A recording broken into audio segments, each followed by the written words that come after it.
What's happening YouTube? So this time I got to ask Stuart Scott versus Lynn Swann. Whose uh vibe did I like when we're talking football? This is good. Oh, Stuart Scott was uh like a cat that was fresh out of the waters. He was one of the last true organic original broadcasters on that network. He is missed.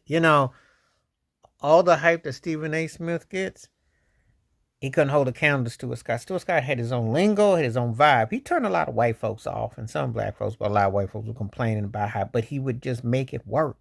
Chris Berman been getting away with back, and all that. Stuart Scott would break you off, say stuff, but be on point. Very knowledgeable, direct, had a cool vibe about him, and he was a strong fixture. And he definitely did his homework and due diligence. So he definitely was. I like the way he would commentate about matchups and football. Just had a way of doing it organic. You know, he was one of my favorites on there. If I'm picking like, you know, was that good? Really enjoyed him.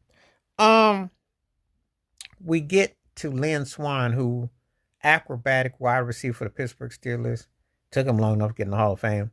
Um, did some good commentary. Had a very pleasant introduction, very pleasant voicing. With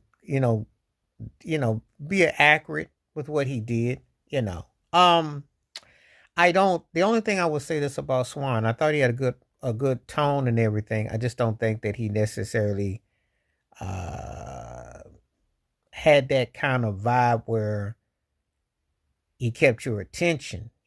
Sometimes when you're listening to the critiques or watching the analysts or what have you, he does things with pleasant tone, but it wasn't like that voice or something that was memorable where you were listening to him and you thought, yeah, this cat I'm going to listen to. People don't understand it. If you have a really good broadcaster or an announcer, sometimes those games be moo boo boo. But if the announcer is on point, you'll stay tuned. You'll like, even if the game is garbage, you'll be like, I'm gonna watch because the cat was funny or they knowledgeable, that way of doing it.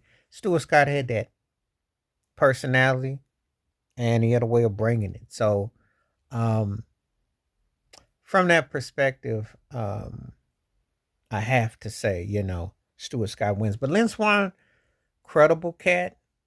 Um and talk to the depths and what's going on, but I got to give it, sometimes when you watch, especially when you're watching former football players, how they critique, do they have personality? Because there's certain ones that I watch just to see how their interactions